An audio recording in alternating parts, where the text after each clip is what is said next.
Ngayon guys, ang isi-share ko sa inyo ay ang aking pag-declutter. Nakapag-declutter na ako, na-share ko na sa iyo.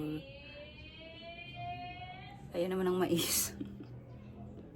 Lagi na lang mayroong commercial. Nung nakaraan, siguro 2022, yata yun, nag-declutter din ako. Yan, i-share ko rin dito sa mga nakapanood nun. Maraming salamat. And then ngayon naman, i-share ko sa inyo pag-declutter. At ito naman ay mayroong dahilan. Bigla na lang pumasok sa isip ko ang sense of fashion. Alam niyo kung bakit? Sabi ko, parang hindi ko na to gustong suotin.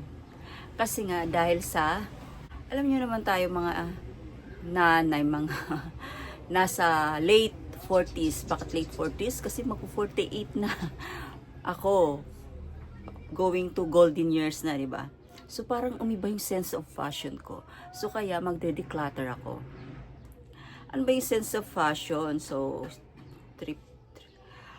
sabi nga, ang sense of fashion refers to an individual's ability to create stylish and attractive outfits demonstrating an understanding of color combination, fabrics, trends, and personal style, ultimately expressing themselves through clothing. Ayan. Kasi nga, nakakaranas na tayo ng perimenopausal symptoms. Ibig sabihin, parang nag-gain tayo ng weights, guys, dito. Parang lumalaki yung dito ko. Nag-gain ako ng weight. Mga fats dyan.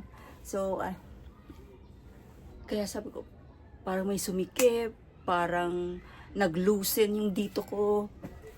Diyan. Tapos, naglo-loosen na rin yung mga muscle, parang lumiliit.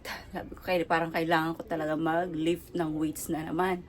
So, alam niyo po yan guys, sa mga nakakapanood din minsan sa ibang channel, yung about sa mga nag-gym na mga may edad na or nasa 40s na kailangan talaga natin ng muscle sa ating katawan. Parang marami nang gumagawa na ngayon guys.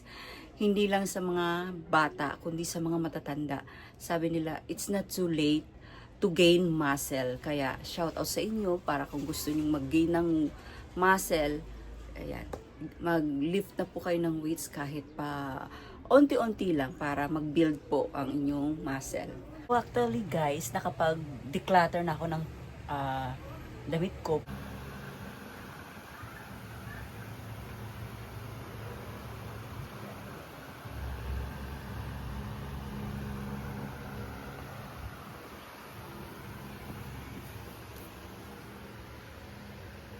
Pero, yun nga yung naisip ko bigla na mayroon akong parang gustong ibahin sa aking sense of fashion. Kasi nga, parang naiilang na ako siyang suotin.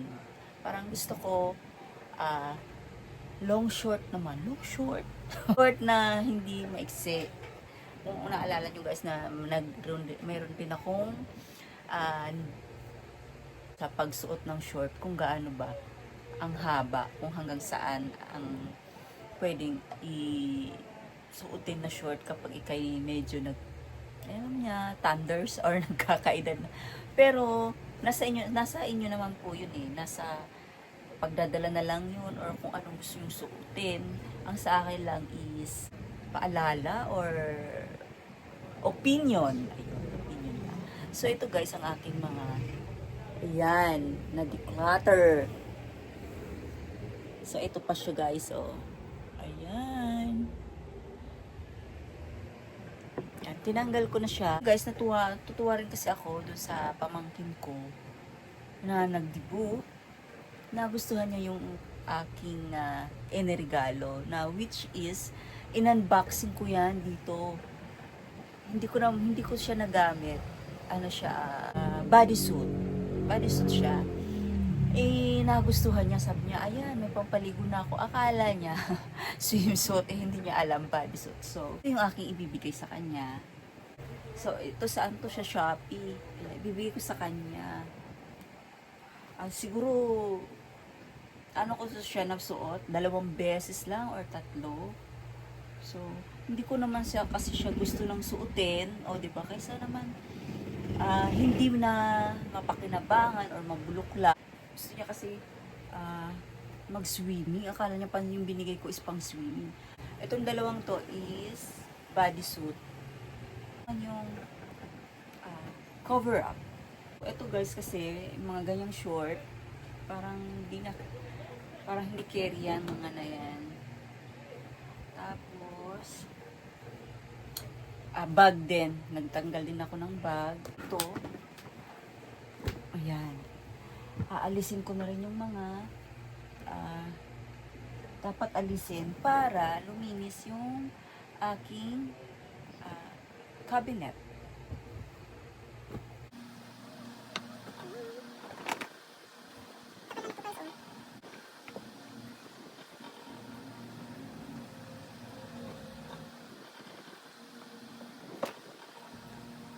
Share ko rin pa. So, may mga duster ako na sinusuot. Ayan, ibibigay ko sa kanya katulad nito. Yan. Tapos ito.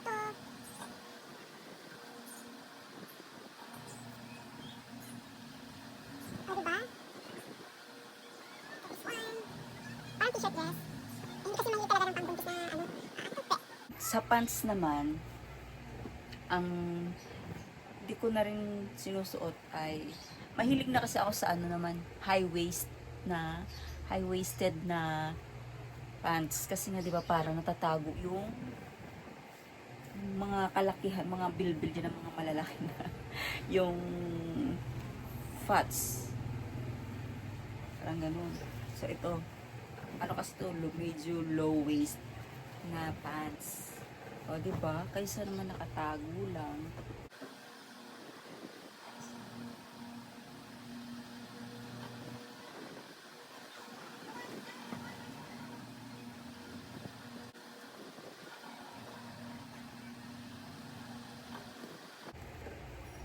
Ayan, pati ito, jogging pants. Crop top. Crop top.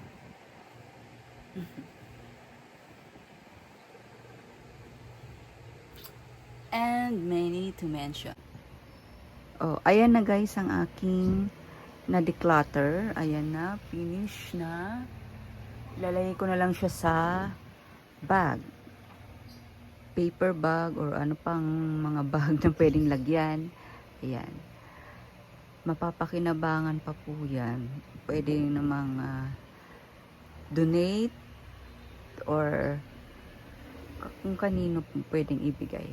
Kung nagustuhan niyo po itong aking ibinahaging video ngayon, please give it a thumbs up and subscribe na po kayo sa aking channel sa mga hindi pa nakaka-subscribe. Don't forget, Jesus loves you. And God bless everyone. Bye.